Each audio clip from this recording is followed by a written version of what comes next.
commercial parcel is going. That's at the very southwest portion of the property. So later on, we'll be getting a development plan for that commercial development. So this is where the clubhouse is. This is the southeast portion of the project. So the clubhouse and the pool are located in that very corner. And here's just a snip of the current proposed landscape plan, landscaping throughout as required. And the following slides are snips of the proposed elevations of each building type. I believe there's 5 building types. So this building type 1, we're rendering building type 2, which is very similar to 1. Rendering building type 3, I think this is a more linear building. Building type 4, I think that's the curved or angled linear building. Yeah. And building type 5 are the smaller carriage type homes with the garage on the bottom and the units on top. But also 6, which is also a smaller carriage type building.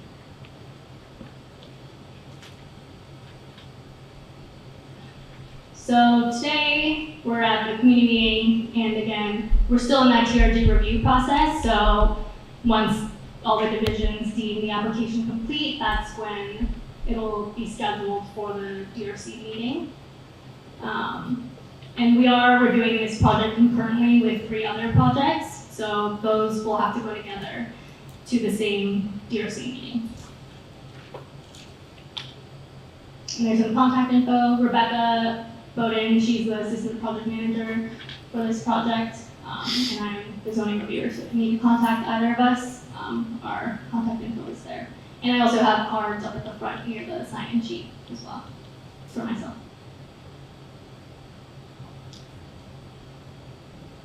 Scott, did you have anything to add? No, we'll be here to answer any questions. So. Okay. Does anyone have any questions regarding the project? Oh, did you stop at the pink one? The pink one? Yeah, the one right there. The next slide? Yes. Yeah. What did you say the pink is?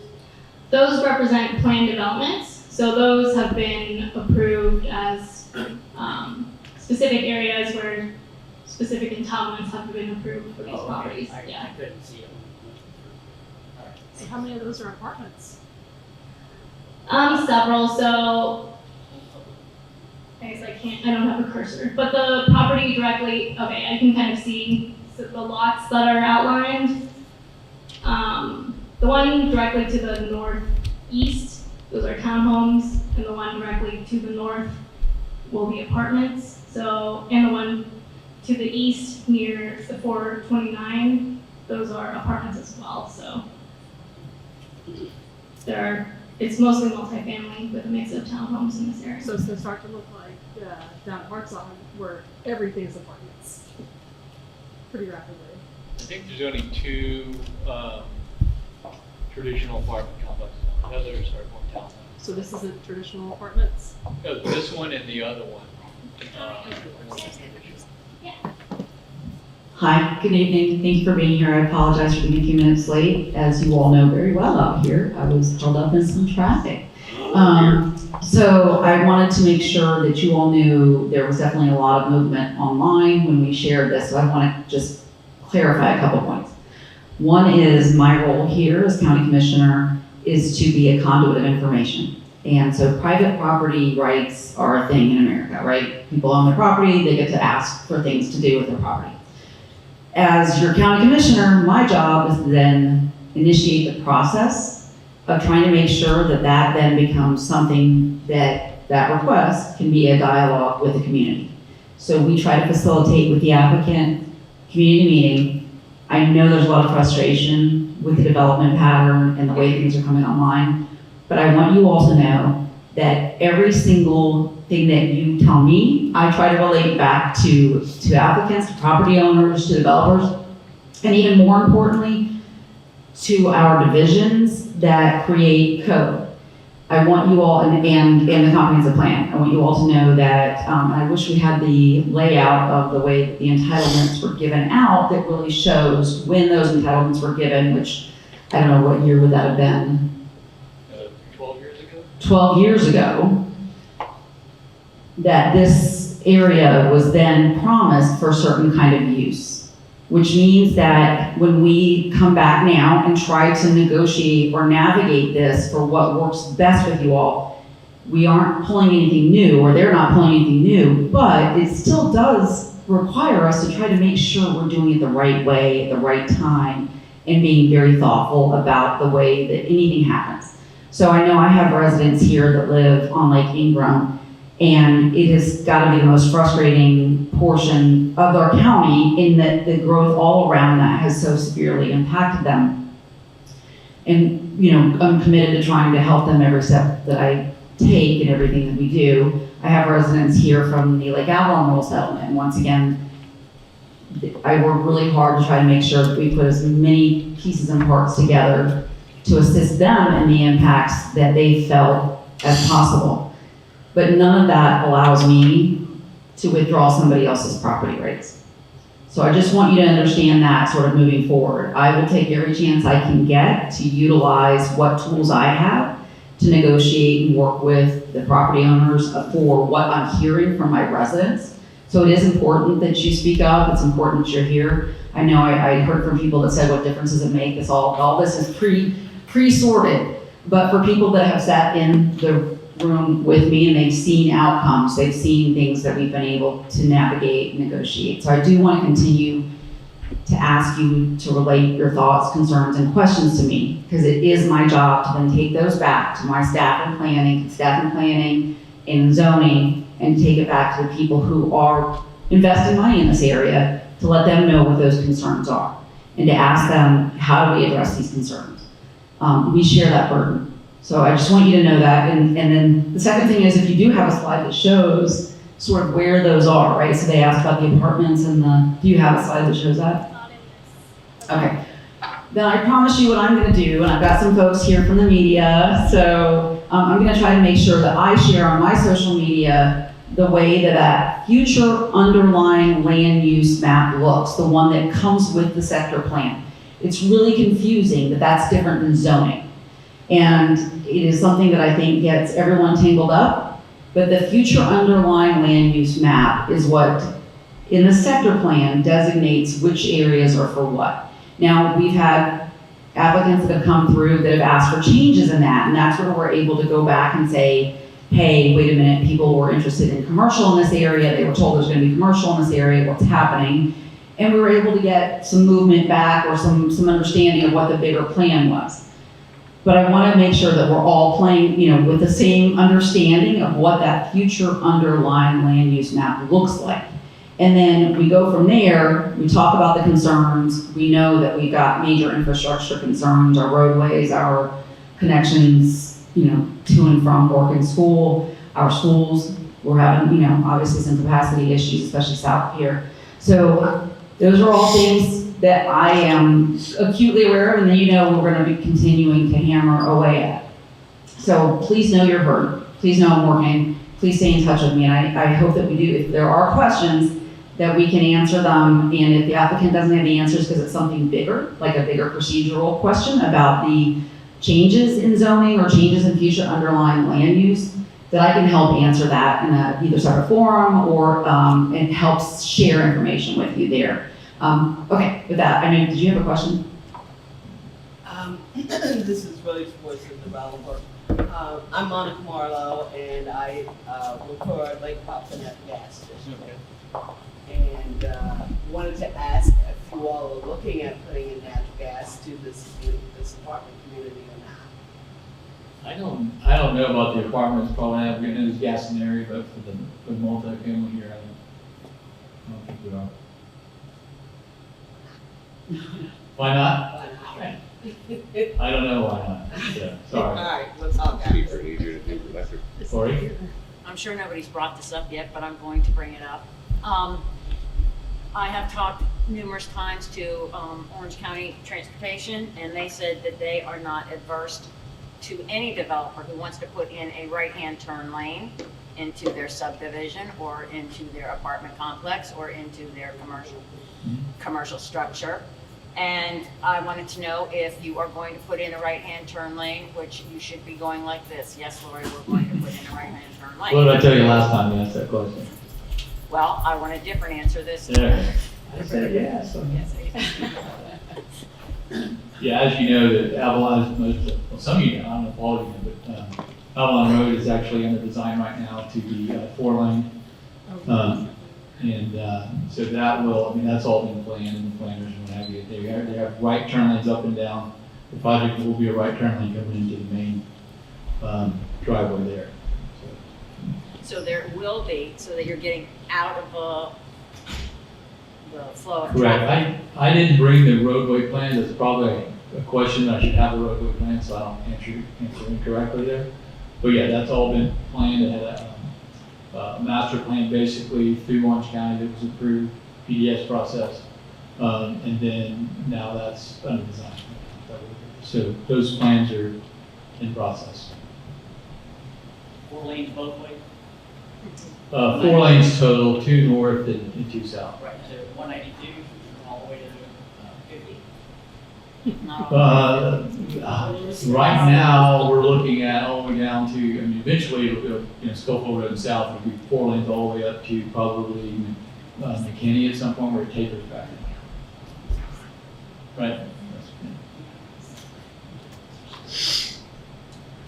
So what it, I'm sorry. What is your plan for the parcel 2? Parcel 2, well, as you know, a lot of people have been interested in commercial, and most of our commercial is just north of this. It's a mixed-use project, so we are encouraged by the county, if not forced, but encouraged to have mixed use, whether it's single family we have down below with a lake, and then we transitioned into some multifamily and townhome product, and then we got the big commercial to the north. But we also have a commercial element here. We don't have the final designs on it, but at that corner, at that intersection, there'll be probably a couple of retail buildings in there. I don't know what they'll be. But yeah, that's kind of the mixed use element of the project. Sir? When the parcel was designated to be multi-use, was it separate how much of it needs to be commercial versus how much of it needs to be residential? No, well, not specifically, but it basically, it lays out, and the commissioner said it best. We probably, if we had a plan up here, we could probably talk a little better about that. But it lays out ultimately what all you can do in town center. And this is, Verizon was town center. Every little village has its own little commercial. This is town center village. This is the village that has a lot of the commercial and mixed use and multifamily stuff all connected inside of it. So, and inside in that you can do a mixture of uses. They don't say you can do like old zoning would be, you have to have a commercial at a big shopping center or something like that. This is more where it's going to be roads like this road right here. It comes across from Silver Groves. It's going to wind through there. We got a little roundabout thing, curves to slow it down because we want a lot of pedestrians to be able to walk through here and ride bikes and go to the little parks and stuff. And so, but you can kind of wind your way up through this neighborhood as opposed to having a big fast road that goes through it. So as we come through here organically, we have some master plans, but we're slowly one piece at a time building these things. And I guess the feedback that I would have, or I guess the question for you is, this feels like it's overwhelmingly residential, which I understand you're welcome to do whatever you want to on there as long as it's been approved. I would say that if you look at the difference between Hamlin on the other side, there's much smaller amounts of the multifamily residential and much bigger amounts of Commercial space, right? So I think you'll see when this is built out, you'll have a lot more commercial than you can imagine. It's typically single family, multifamily come first, and then when you have those people, those users, then the restaurants and everything else come. Which I mean, I'd say that there's a lot of already residents here to facilitate building out that commercial side. So then my question to you is, why not have the commercial built out before you do the residential? And then Because I'll you come won't, back to that, sorry. the real answer is you won't get the quality users to come there like you normally would. like when Publix came, it already had, you know, the Independence, and those had a lot of rooftops, a lot of traffic with the highway. It was easier to get them there. So as you go through time and have more and more residents, and you have more and more users, then the quality users will want to come and be there, and that's the timing of it. If you put a bunch of retail in there and they go, you know, they don't do well, and then you have vacant spots, then that's not really what you want. It takes time, but I think as you see it with the pieces and parts, some really cool stuff we're doing out here, and you're going to see that through time as we build it out. Yeah. So what are the impact fees that this development is going to pay to help widen Avalon roads? Is this being done by the developers in a very piecemeal fashion? Because we need some more 4-lane sections like now. Yeah. I agree. I don't know what those numbers are, but the impact fees that are going to fund those roads, and that's in process. The PDS has been approved, and the roadway plans are under design. The first segment is going to be the intersection and here would be 4-lane the intersection, and then ultimately would be taking this down and connect the pieces from here to Porter Road, which we advance that intersection, Porter and Avalon, and then it'll head on down and finish up to the south. So, but we're trying to go as fast as we can, and the county's doing their best to try to help us get there. It's a detailed process. It's a complex plan. There's a lot of pieces and parts to it, but I think we're moving as fast as we can. Scott, someone asked where the roundabout is, what's off to the pond site.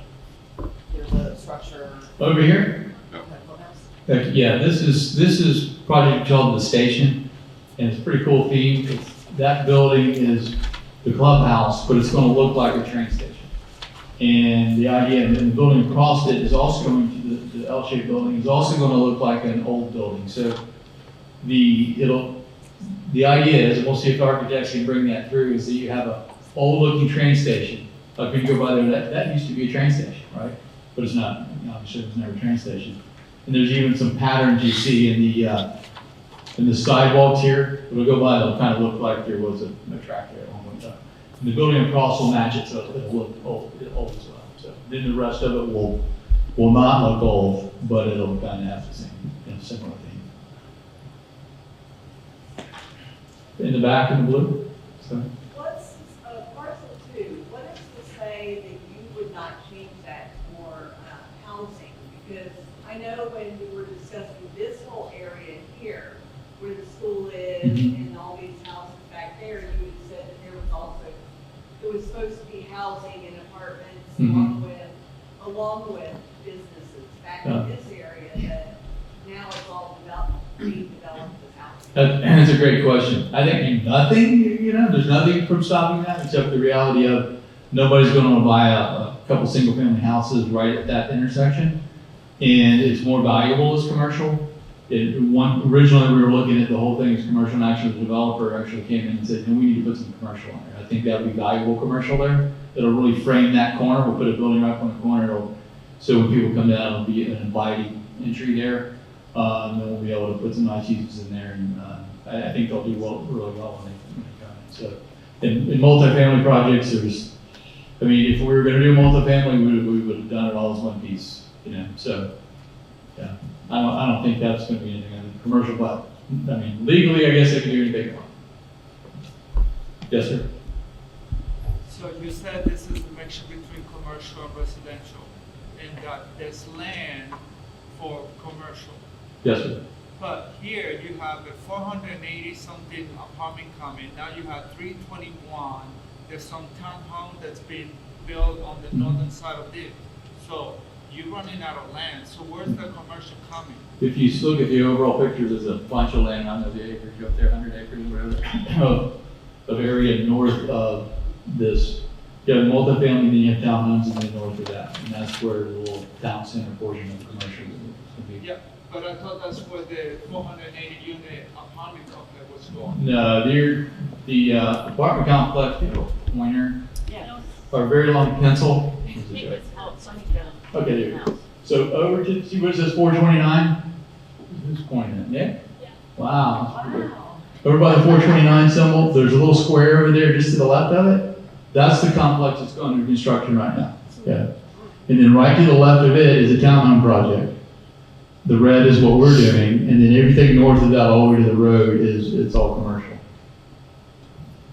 Well, it can be commercial. So that, the one by 429, that's the 480 units? That's one's under construction right now. I think it's 400. 373? Okay. So you have all that land up there that, for that end of the little piece on north of New Independence Parkway that hasn't been developed yet. So we're pretty excited about the amount of residential there is because we think we can then feed the commercial. Obviously, the commercial is very valuable for developers, so we definitely want that to thrive.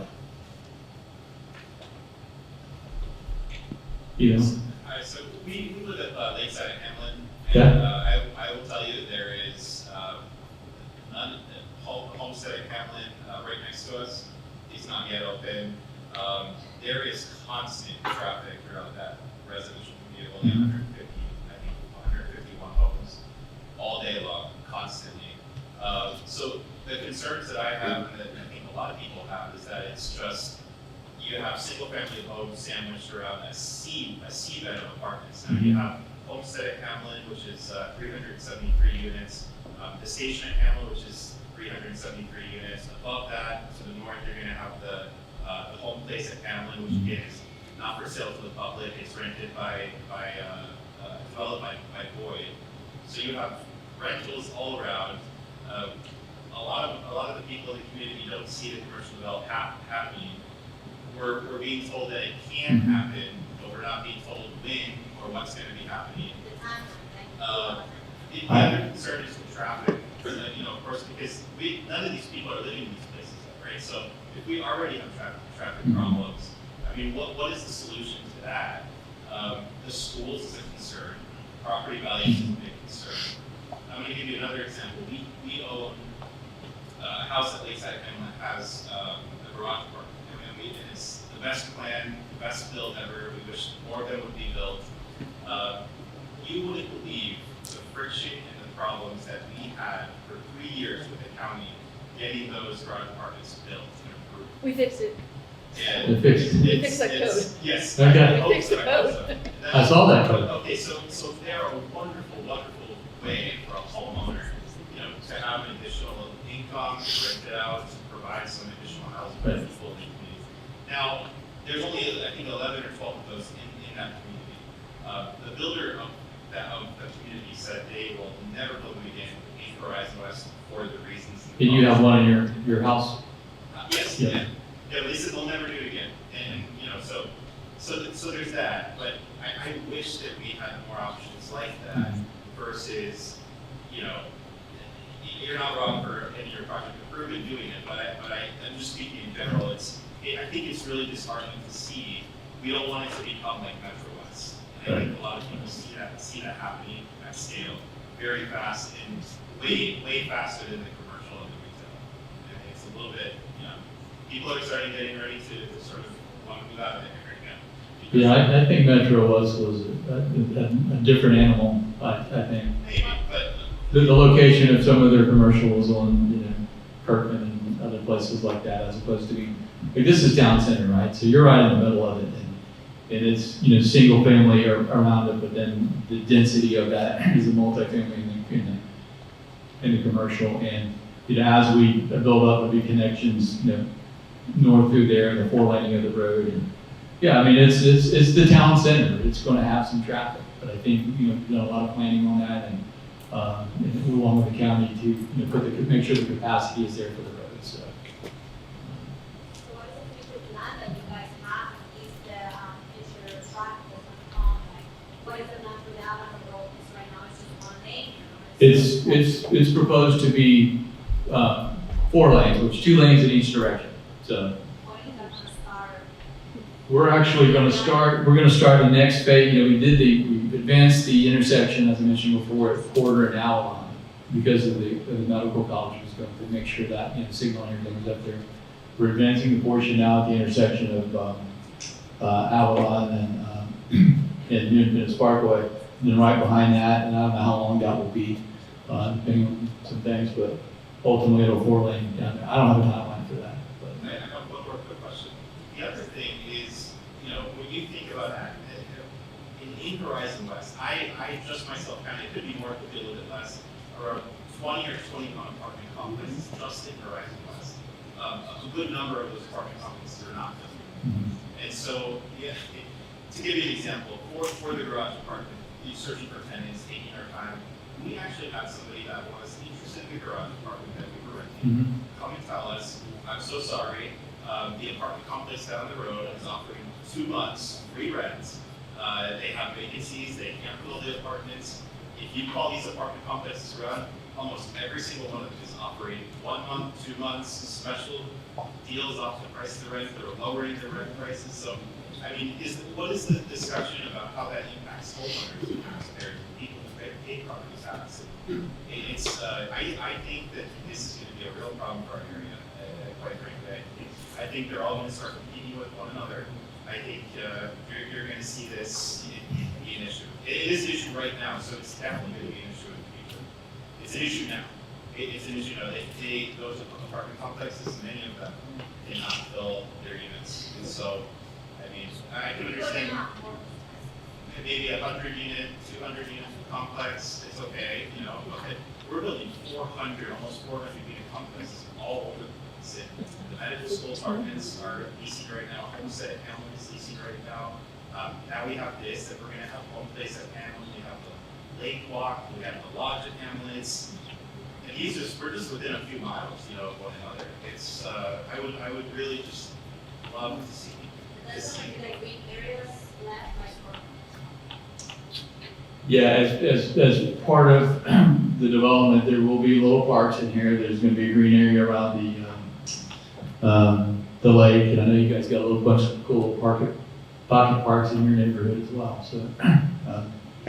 Well, what is the analysis done on that? I mean, why, from 12 years ago to now, why are we not having available data that we're looking at currently before this is being built and approved, that we're saying, okay, there is a huge need for more of this, because it doesn't seem like right now, if you do the research, if you call around, it doesn't seem like there is. And Yeah, I don't think, yeah, I don't know, I'm not the developer, I'm the civil engineer for the developer, but yeah, I mean, they build based on demand, and I don't, you know, I assume they would be building if not numbers out there. Who's the developer? I'm sorry. Boyd Development, Boyd? yeah. Boyd, What's the rent gonna start at? I have no idea. I mean, we don't have those rates yet. They'll be comparable. They'll do market studies as stuff comes in line. But what the gentleman over there was saying, I keep reading that there's a 15% vacancy in Horizon West area on apartments because they're more than what people can afford to pay. And so I was just curious as to what you guys were thinking that the rents were going to start at for a 1-bedroom. Are they going to be part of that 15% vacancy? Yeah, it'll be dependent on the demand at the time. So all that stuff's taken into consideration as the market come on.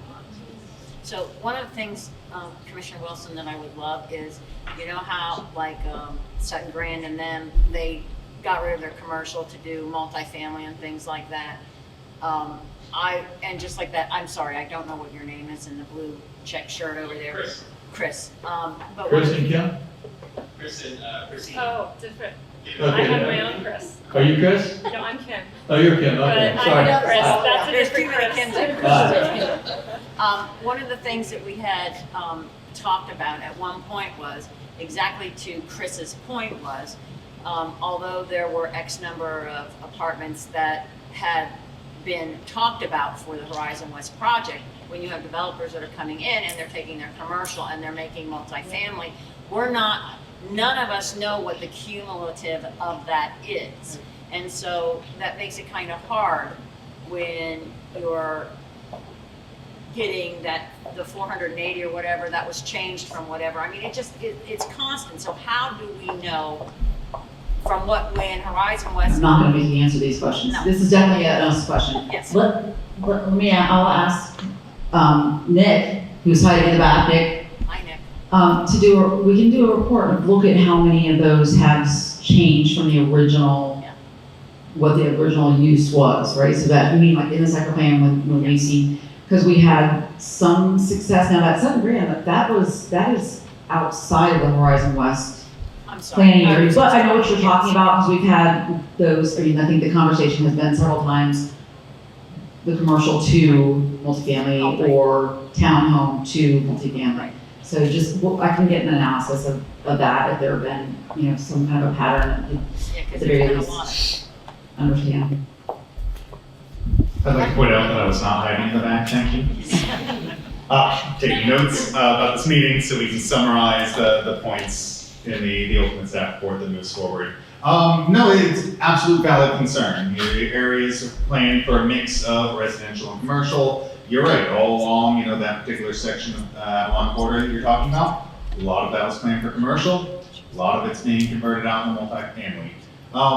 There's certainly, you know, as the commissioner mentioned, trends that we can look at, put together some information on. I do know that there was a question earlier about, well, you're showing this future commercial piece on here. How do we know you're not just going to switch that later? So before that, there was a question of, well, which of these areas is designated for commercial, which is for multifamily?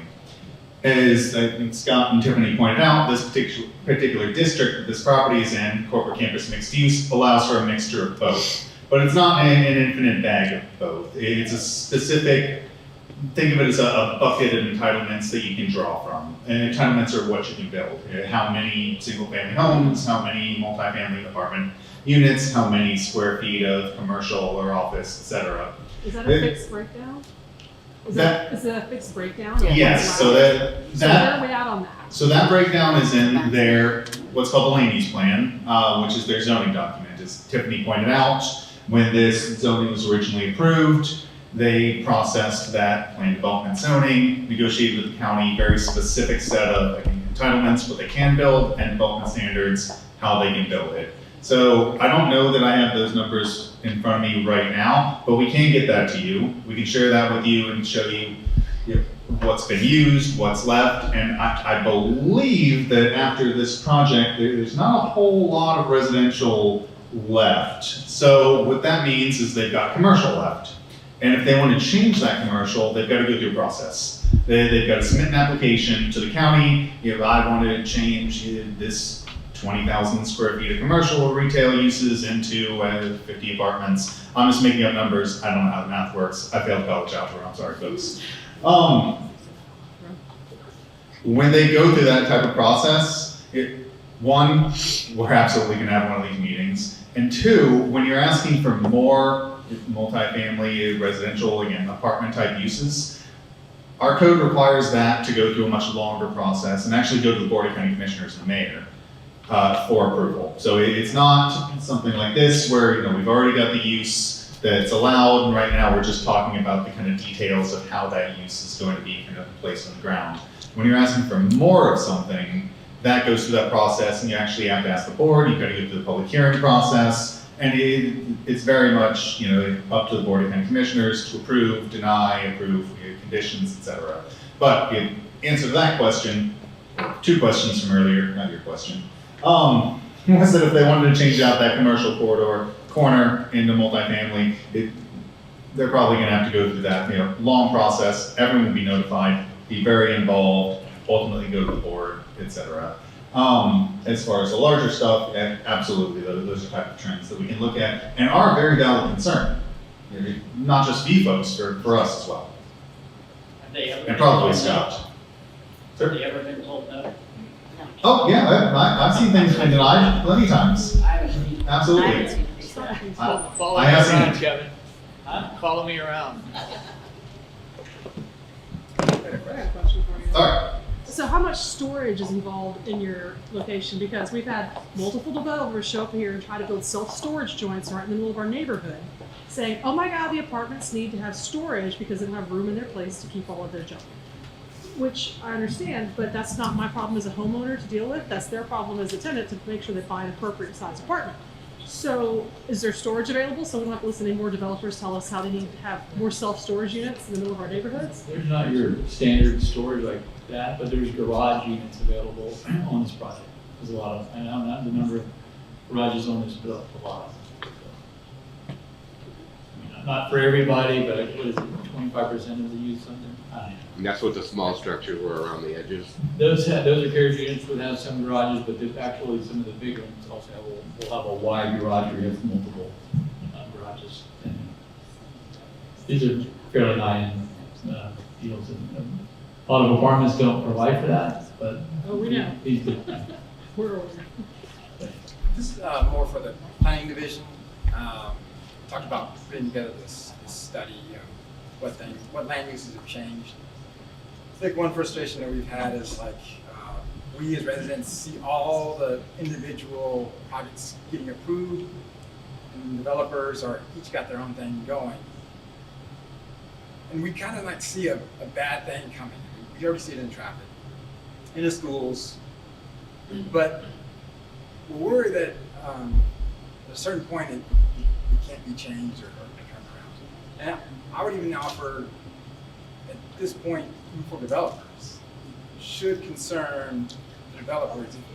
If apartments rates are not filled now, there's 6 apartments greater than 400 each that are approved, aren't even built yet. Like the land's already approved, they're going to build, but they haven't yet. So we got a 50% vacancy, 6 more apartments in addition to this. That's got to be a problem for developers too.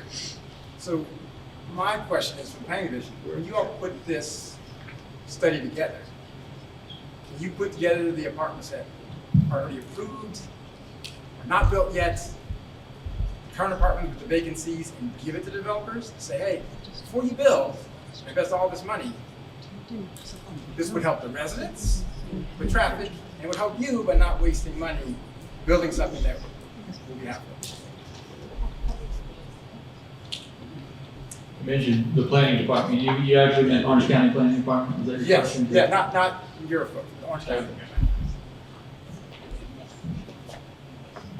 So I can say that all of that data is readily available, they don't necessarily need the folks in the public sector, the public side, to give them that information. I don't want to speak for Denison folk, but I think you have very intelligent folks doing market studies and analyses who are looking at what's entitled, what's approved, population projections, area trends, and that again, don't want to speak for them, but that's my understanding of how they make these type of decisions. But all of that information very much is part of a constant communication between all of us.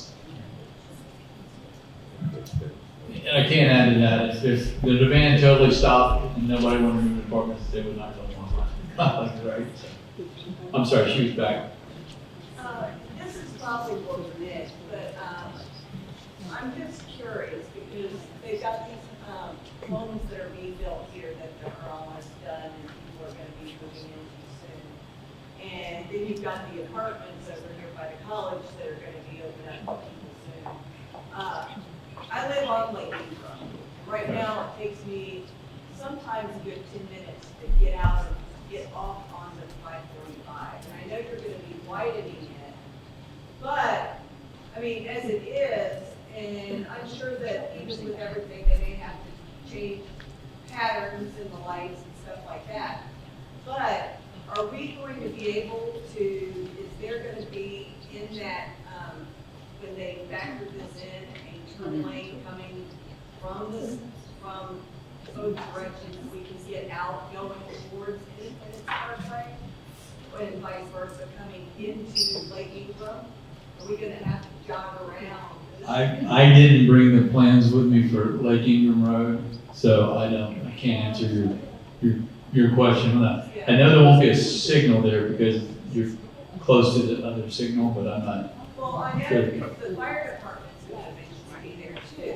Yeah, I'm thinking there may be a full access point there, but I'm not, with a left turn lane, but I can get that information to you. I don't know. I'd appreciate it. So, In the back, sorry. Yeah. Sorry,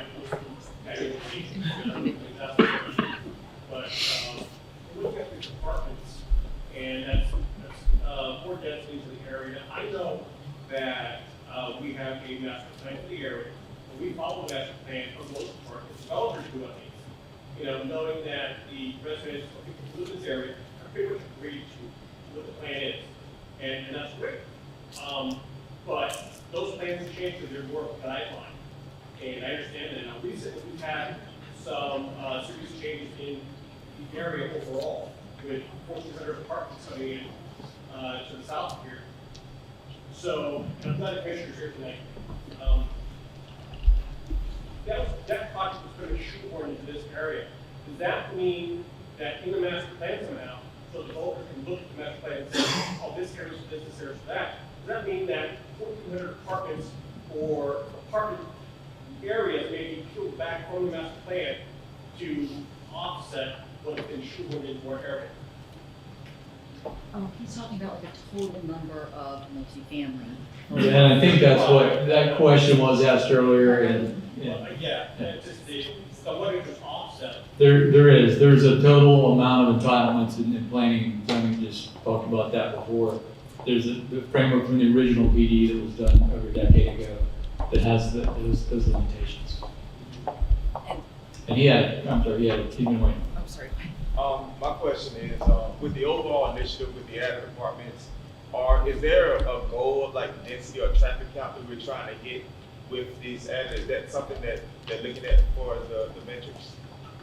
Well, part of the original PD, pardon? So I think he's describing the prop shares. Yeah, part of the original PD, there's a certain number of entitlements over there. And then when you come up with the road network and the road studies that were done and the improvements that are required to be done with the roads, it's based on the amount of traffic that's generated by the entitlements that are in the PD. So, and so as we go through time, part of it's developed, part of the roads are built, but at the end of the day, when everything's built out, all the roads are required to be built out as part of that master study.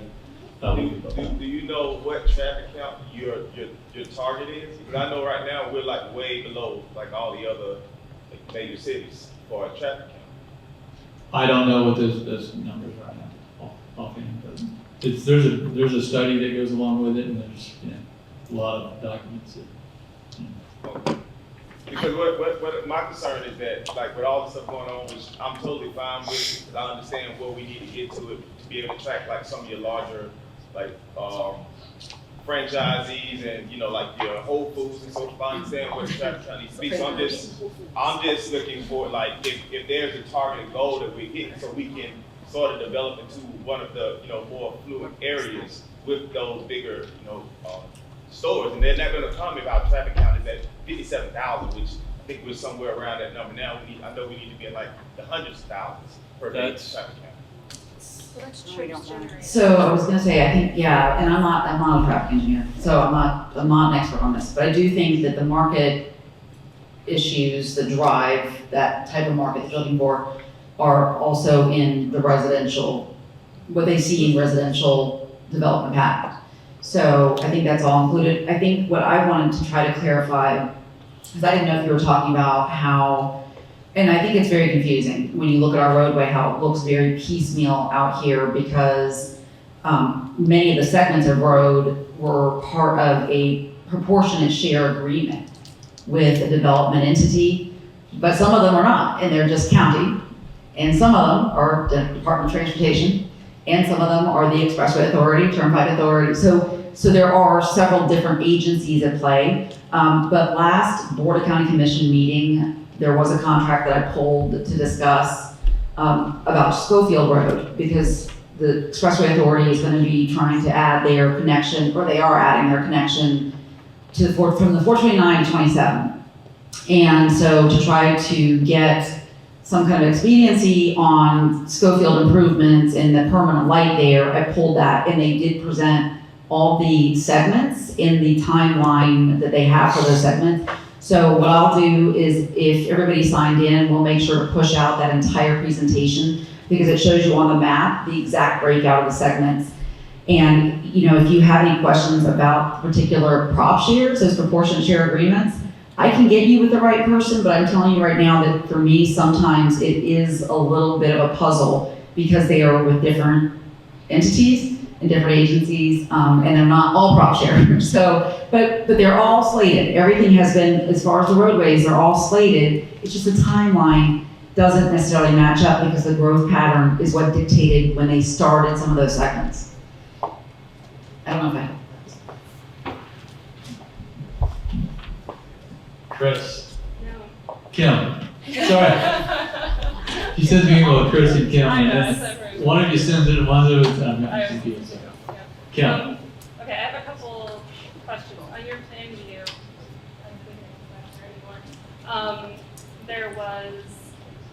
there's a permit that you actually put through for that little park that's going in front of Lakeside at Hamlin, that has a Mhm. pavilion and everything, and there's a sidewalk that is extending towards this area. Is this project going to continue that sidewalk so our kids can use the school? Are you talking about along the lake? Yeah, well, Yeah, it'll, so right in between the two lakes. it'll all be interconnected, so yes, there'll be sidewalks ultimately there's one right now on the north side of the road. Actually, we're showing one on both sides of the road that connect through. Well, And, specifically, so between, sorry. and there will be a sidewalk that goes all the way around the lake. So right here, this piece right here, right, there's a park that you guys are Yes. building in, and there's a sidewalk that goes here. And the permit application shows the sidewalk end, and that was one of the comments was going to continue that. So I didn't know, is this proposal continuing? Yeah, I know there's a sidewalk that will go all the way around the lake. Yeah, not that. And one time they were talking about taking one through here. I haven't seen the plan lately, but I believe It's it. your permit. With landscape architecture, they're drawing stuff, so I believe the sidewalk goes through and will cut through and follow it around. But I think, I let was me double check curious that. who is building that continuation, because, like, right now, our kids, and I'm sure the ones that will be in the apartment complex in Lakeside and Hamlin, they can't get to the school, so they have to take a bus, even though we're like 500 feet away. I can check on them, make sure They what. get out at 4, they get home at 6, and we live like, but they need a sidewalk. So, put that in there real quick, that's great. I'll check on that. It would probably be built as part, two pieces, although we don't like to build sidewalks to nowhere, but sometimes we have to build them in a segment and then build the next one, so. Right, yeah, I think the park has the sidewalk to nowhere currently, so that's why I wasn't sure. Because they finish in front of the park, but not on, but it's Right, capped no, off no at the end. problem. I think We're- we converted it from pond to park. One of my personal goals is as we do the sidewalk all around, I want it to be exactly a mile, so there we go. Oh, yeah. It keeps, curving and everything else, we keep kind of adjusting it. I'm a runner, so I'd love that. Yeah. Assuming everything goes through, when are you looking to start construction on parcel 1 and then on parcel 2? I don't know the answer to that. We don't know. But parcel 1 would happen first and parcel 2 would come as, as the gentleman was talking about here, you need trips you need rooftops, you need residents, and you need trips, you need commercial, and so that's, I'm sorry, David. Yeah, so I'm just curious, and I'm glad that the commission's thinking about doing a study on the rents here. I'd encourage that, I don't know if that's a capability of the commission to also look into just current commercial demand. I mean, so just quick concerning citizen reviewing, right? It's 45-minute wait for Ford's Garage on Friday for Parker 4. It is 40 minutes or more for Ministry Mystic Company on Sunday after church. I mean, there is demand. I worry sometimes that the developers who are nationwide are looking at, hey, it's a higher inflation environment, apartments are hedging against inflation, totally makes sense. I'm seeing that on the ground data is shifting quite rapidly. My colleague's point just now is that like, hey, maybe we should start sharing with developers a little more information about, hey, these are the retailers that are established, this is the wait times, this is the challenges for it. I mean, if you live in this neighborhood and you've got that intel, if you make a decision somewhere else, I can guarantee you Lloyd Development's trying to They're trying to get them as they get them, they're trying to put them in. So, for sure. Trust me, I'm the engineer, I'm the one that found, because some of the permits or those things we're working on are not in place. It is 7:01. Maybe a couple more? We have this till 7. Chris, right? It's like that game where you flip over the cards, you got a Chris here and a Chris here. This might not apply directly to this project, but just a question in general. I noticed that, for example, in downtown Orlando, other cities like Tampa, Miami, when they're building these multifamily complexes, a lot of times they're building commercial on the first floor, retail, commercial, restaurants on the first floor, and then the apartments above that. To me, that would seem like a great solution to a lot of not complaints, but frustrations to what's happening that way. We're saving space, we're also able to be a little bit higher, we have the commercial mixed in. Is that allowed? Is there any thought in planning stages of Yeah, I mean, that's a whole another planning dynamic, but urban, really dense urban downtown development that has a lot of traffic, a lot of people and whatever, people, it's different products go there, right? So I know I work on Orange Avenue and they did some multifamily with a commercial down below. And those are some of those are struggling right now. The yard is, because they didn't, and that's City of Orlando, but I think they should have let more multifamily go in before they overbuilt their commercial. So that, and the city was making them put the commercial on the bottom floor, so it kind of got out of balance. We're trying to balance it, so we're bringing multifamily in here, but we're leaving space for commercial, right? So that it can come naturally and work well. So like you say, the restaurants are going to come in and say, I want to be there, because the restaurateurs, they go to the restaurants and they watch and they say, these are booming, so I want to go there. So I will say that part of the update to Orange Code is to find those opportunities, because that's one of the things that under the old, and I should not be explaining this, and I'm not planning, so you guys just tell me to shut up any second now. But it is something that was traditionally with zoning not allowed, right? You couldn't do residential and commercial and then you look at places like Winter Park, where they're successful doing that, downtown Winter Garden, and where you see, some of those uses where it's commercial and then a little bit of office and then maybe a residential on top. And you're like, why haven't we allowed this type of mixed usage for the highest possible use in one location? And it's part of, the plan to I think update, knowing what we know now about that compact development. Nick, if you have anything that you. No, I think that was pretty good. thank you, everybody. Maybe last two questions, because I am the back and then. I got a question. Since this is the town center, most town centers and centers usually have greeneries and park. I see a lot of commercial and residential. Is there any plan for any of that coming to this area? I'm sorry, I couldn't. Basically park spaces. Like for the community, no. We have, all throughout Horizons West, we have parks, different sizes. We do a lot of park, I don't know where you live, a lot of pocket parks and smaller parks like Wincy Groves. And this lake here will have a nice trail around it and some park area in the middle and on the top. Over in Silverleaf, we have some parks there. The new single family that's going on the other side of the hospital has a nice park there as well. And then there's probably a certain percentage that's required, and they're placed all around. And sometimes instead of doing one giant park, we like to do more pocket parks or different sizes of different parks and what have you. Some of them even you'll see where they're almost private. They're kind of in the back of a neighborhood where if you live there, you can kind of walk over there, read a book or whatever, hang out. But not everybody that's driving by is going to stop and go to that park. So it's kind of a different home. It's not, we don't typically have super large parks. Yeah. Now you are going to have the recreation area ultimately on north of Hamlin Trail. It's going to be pretty large. My only question was about your, is that traffic circle? Is that a single lane traffic circle, or is that a? It is. It's not like one of those giant DOT, ones. It's more of a traffic calming device. Just so we want people, now you see those little curves in the road, we put all that in there.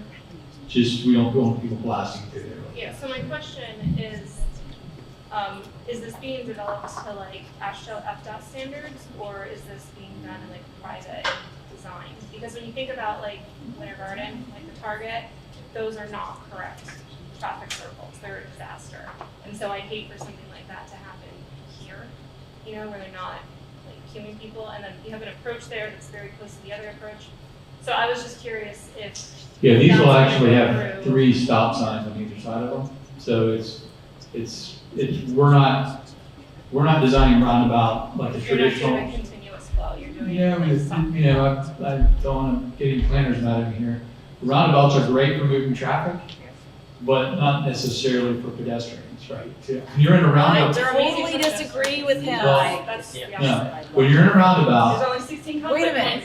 Okay, I gotta stop. So here's my stump speech on the roundabout. they might be annoying and Americans are slow to the game. But the difference between a roundabout and a stacked intersection is that when people are zooming through a stacked intersection and slamming on the brakes, and then they're zooming up, and then when they're going the top speed, if not over it. You cannot physically do that if a roundabout is built the right way. Now the slingshot down there in the south, I know what you're talking about. If a roundabout is compact and requires you to slow on approach, even if you're a dumb pedestrian crossing in complete, like in your invisibility cloak, you're gonna live through it. You're gonna live through it because at 20 miles per hour or 10 miles per hour, you have a much better chance of walking away from something than you do at 50, 40 miles per hour. So I totally agree with you, and I've been to Europe and I love the roundabouts. The only thing is in a large roundabout, as you're coming in, like, you know, and I'm thinking England, is 2-lane roundabouts, and you're watching the cars. You don't want them 2-lane, you want them Yeah, residential. and then when you go out, you're all of a sudden, oh, there's a pedestrian crossing. So I like the ones that, this is more of a traffic calming thing, it's a private road. It's inside of an apartment complex, but it is a cross through. So it's one that people can come to a stop. If pedestrians are there, they'll see them, they'll walk across, and then they'll proceed on. It's not a high-speed roundabout that's trying to increase the capacity. I think a lot of times when they're done privately and they're not done to like FDOT standards, it puts a bad perception on the public of what a roundabout or traffic circle is. And then they don't see the benefits where it really is a benefit. Right. So that's what my question was, is this being like in plan review through like District 5? Or is this completely a private road that? It's a private road, Orange County is reviewing it. We should go out to lunch because I could talk about roundabouts all day long. There's different several categories of how roundabouts work. Huh? Which is like it too. So I was just curious because I was like, oh, you're right there, kind of. Right. Yes, I'll ask you about If anyone has any other questions, feel free to email myself or Rebecca or the commissioner, and we'll do our best to get back to you as soon as possible. Thank you for coming. Have a good night.